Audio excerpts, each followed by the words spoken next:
복된 소식 아름다운 소리 AM 1590kHz 시카고 기독교 방송입니다.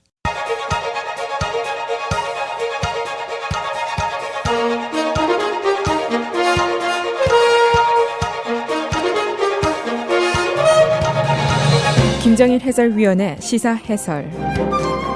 세상을 넓게 봅니다. 삶의 지평이 넓어집니다.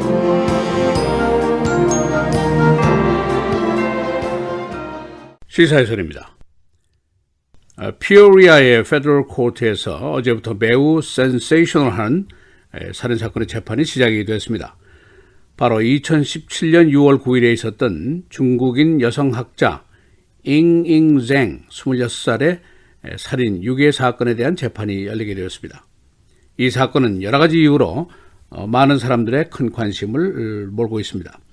우선 10,000명이 넘는 아시안계 학생들이 적을 둔 University of Illinois 캠퍼스타운에서 벌어진 사건입니다. 아시안 여성을 상대로 한 살인사건입니다. 그리고 2011년부터 일리노이주에는 사형제도가 없어졌습니다. 그런데 이번에 이 사형이 가능한 첫 번째 케이스가 등장을 하게 된 것입니다. 이 사건은 살인사건에도 불구하고 사체가 발견이 되지 않은 상태에서 진행이 되는 재판입니다. 그리고 13건이나 되는 연쇄 살인사건일 가능성이 있는 사건입니다. 그리고 살인의 증거가 바로 용의자의 걸프렌드의 비밀 도청에 의해서 구성이 된 사건입니다. 그리고 가해자로 지목된 남성은 유니버시티 일리노이에서 박사학위 공부를 하고 있는 아주 지성인입니다. 그리고 이 살해 방법이 매우 엽기적인 그런 사건이었습니다. 그래서 이 사건의 재판에 많은 사람들 큰 관심이 쏠리고 있고 배심원 선정부터 시작을 해서 수많은 언론들과 그리고 중국에서까지 그리고 시카고 지역의 에이시안 커뮤니티에서도 큰 관심을 끌고 있습니다. 오늘은 잉잉쟁의 피살사건 재판이 어떻게 시작이 되고 있는지 그리고 이 재판의 귀결이 어떻게 될 것인지 전망을 해보겠습니다. 어제 첫 재판에서 피고인의 변호인 측이 매우 이례적인 조치를 취했습니다. 모든 혐의 사실을 처음부터 인정을 하고 들어갔습니다. 변호인 측은 용의자인 브렌트 크리스텐슨이 쟁을 유괴했고 살인했다. 그래서 유죄다라고 인정을 하고 시작을 하게 되었습니다. 만일 크리스텐슨이 유죄가 인정이 되면 그는 사형에 처해질 수가 있습니다. 그래서 변호인 측의 전략은 유죄, 무죄를 따지는 것이 아니라 형량, 즉 사형을 면해보려는 전략을 세운 것으로 여러 사람들이 해석을 하고 있습니다. 일리노이주는 2011년부터 주 내에 있는 모든 사건에 대해서 사형 선고를 중지시켰습니다. 법률 용어로 moratorium이라고 부르는데 즉 사형 정지, 중단을 한 것인데 당시의 거버너 조지 라이언이 여러 건의 사형 선고 사건이 DNA 조사 등을 통해서 무죄로 규결되자 취한 조치입니다. 그리고 원래 진보적인 주들은 국가가 국민의 생명을 끊을 수 없다. 이것은 신의 영역이다. 이런 법 이론적인 주장을 오랫동안 펴왔습니다. 그러나 연방법에는 사형제도가 아직 건재합니다. 그리고 이 사건의 재판 관할은 연방법원으로 되어 있습니다.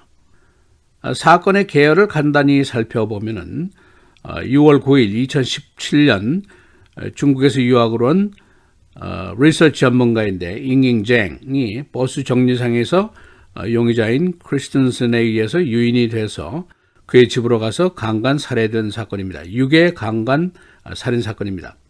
검찰에 따르면 그의 살인에 대한 증거가 버스 정류장에서 피살자가 용의자의 차에 타는 장면이 녹화된 교통감시 카메라의 비디오가 나왔고 사건 현장으로 추정되는 용의자의 아파트에 남겨진 혈흔들이 있었고 또 살인기구로 사용된 야구 방망이에 묻은 피살자의 DNA가 나왔고 또 그리고 경찰견의 사체 확인 사인이 확실하게 나왔습니다. 그러나 아직도 피살자의 사체가 없는 상태에서 이 살인 재판이 벌어지고 있는 것입니다. 또 다른 증거가 있다면 FBI의 지시를 받은 용의자의 걸프렌드가 몰래 도청한 9번의 대화 기록이 녹음으로 나와 있습니다. 용의자는 이 대화에서 첫째, 자신은 13번에 걸친 연쇄 살인을 저질렀다라는 사실을 얘기를 하고 있고, 두 번째는 그녀를 유인해서 살해하고 사체를 분해해서 유기한 방법을 얘기를 하고 있습니다. 그러나 사체는 결국 찾지 못할 것이다 라고 말하는 장면도 녹음해 있습니다. 변호인 측은 그의 13회에 걸친 연쇄살인 언급에 대해서는 이는 용의자의 환상에 의한 거짓 진술이었고 이런 사실은 없었고 증명되지도 않을 것이라고 설명을 했습니다. 가해자로 지목된 29살 브렌트 크리스턴슨은 매우 명석한 박사 학위 과정을 밟고 있는 연구원입니다. 그러나 그에게 마약 문제가 있었고 결혼에 파격 문제가 있었고 학업의 문제 등이 있었습니다. 그리고 정신적인 불안 증세로 상담을 받은 기록도 있습니다. 그는 그의 아내가 다른 남자와 데이트를 하면서 이혼을 요구하는 것을 당했습니다. 그리고 그는 약물을 사용했고 변태 성역자들의 웹사이트에 들어간 기록도 남겨져 있습니다. FBI는 사건 당시에 걸프렌드였던 TB라고만 알려진 여성에게 비밀 도청 장치를 차게해서 그와의 직접 대화 또는 전화 대화를 9번이나 녹음을 하는데 성공했습니다. 그래서 이 살인 사건의 전모를 거의 알게 되었습니다. 앞으로 재판이 진행되면서 이 도청자인 JB라는 여성의 증언도 있을 것으로 예상이 되고 있습니다.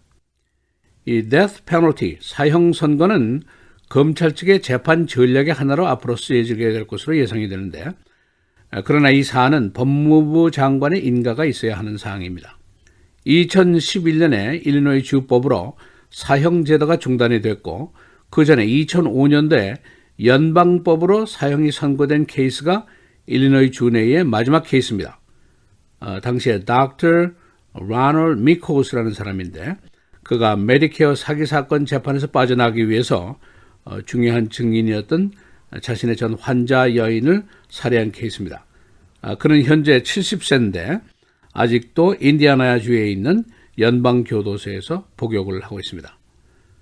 만일 현재 배심원단이 유죄를 판결하게 되면 이들에게 형량 선고의 의무가 주어지게 됩니다. 검찰은 물론 사형을 요구하게 될 것이고 변호인 측은 그의 정신병력을 들어서 사형을 피하려고 변호 전략을 세운 것으로 보입니다.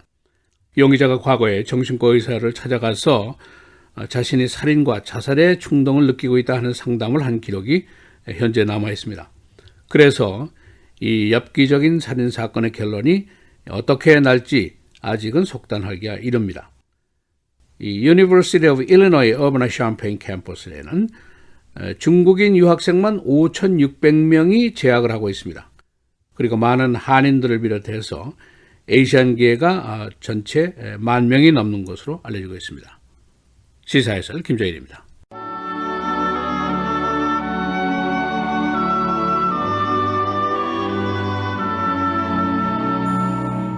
의로운 입술은 왕들이 기뻐하는 것이요 정직하게 말하는 자는 그들의 사랑을 입느니라.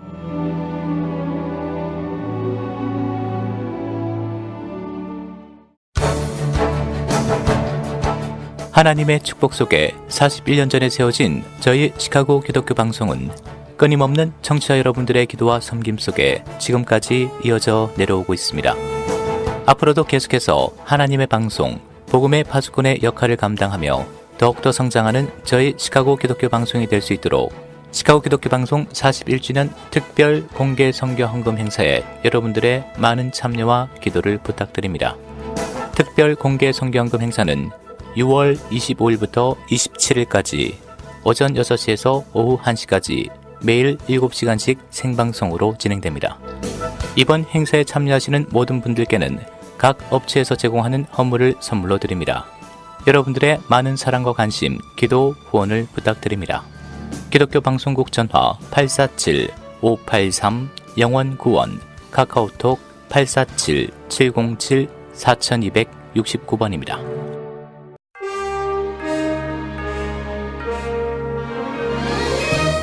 (6월 13일) 목요일 KCBS 헤드라인 오늘의 주요 뉴스입니다. 트럼프 대통령이 외국 정부가 2020년 대선 경쟁자의 정보를 제공한다면 FBI에 알리지 않고 들어보겠다는 취지로 발언해 후폭풍이 예상됩니다. ABC 뉴스가 어제 공개한 트럼프 대통령과의 인터뷰에 따르면 트럼프 대통령은 중국이나 러시아로부터 대선 경쟁자에 대해 불리한 정보를 받아들일 것인지 FBI에 신고할 것인지 질문을 받았습니다. 트럼프 대통령은 아마 두 가지 다 할 수도 있다고 했다가 내 생각에는 아마 정보를 들어보고 싶을 것 같다며 듣는 건 문제가 아니라고 밝혔습니다. 그는 외국 정부가 정치적 적수에 대해 정보를 제공하는 건 선거 개입이라는 비난에 대해 개입이 아니다. 그들은 정보를 갖고 있고 나는 정보를 받을 것이라고 발언했습니다. 민주당은 즉각 반발했습니다.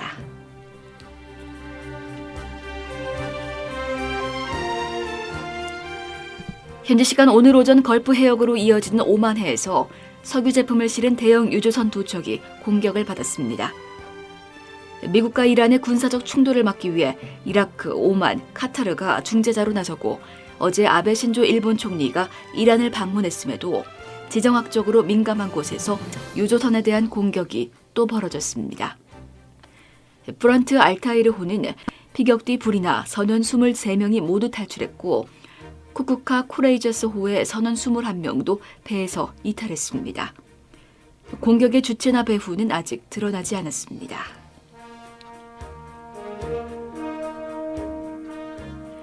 보스턴 레드삭스의 레전드 데이빗 오티스에게 총을 쏜 용의자 6명이 붙잡혔습니다. 도미니카 공화국 당국은 오티즈에게 총격을 가한 용의자와 공범 5명 등 6명을 체포했다고 밝혔습니다. 다른 용의자 4명도 추적 중이라고 전했습니다. 오티스는 6시간에 걸친 수술을 받고 보스턴으로 옮겨져 치료를 받고 있습니다. 도미니카 경찰 관계자는 오티스를 노린 살인 청부업자는 $7,800를 받았다고 전했습니다. 그러나 용의자들이 왜 오티스에게 총격을 가했는지는 아직 밝혀지지 않았습니다. 세인트루이스 블루스가 북미 아이스하키 NHL 스탠리컵 우승을 차지했습니다. 세인트루이스는 어제 열린 스탠리컵 결승 7차전에서 보스턴을 4대1로 꺾고 전적 4승 3패로 창단 첫 우승을 기록했습니다. MVP에는 스탠리컵 결승 4차전부터 매 경기팀의 첫 골을 기록한 오라일리가 뽑혔습니다. 로렐라이프 시카고 시장은 어제 내년도 적자 예산을 메꾸기 위해 시민들이 세금과 각종 요금을 더 내게 될 것이라고 말했습니다. 라이프스는 어제 두 번째로 열린 시의회 회의에서 약 $7억 추산되는 예산 적자 문제를 논의하는 자리에서 이와 같이 말했습니다. 시장은 이와 함께 지출 삭감을 통해 효율적인 예산 운영을 추진하겠다고 말했습니다.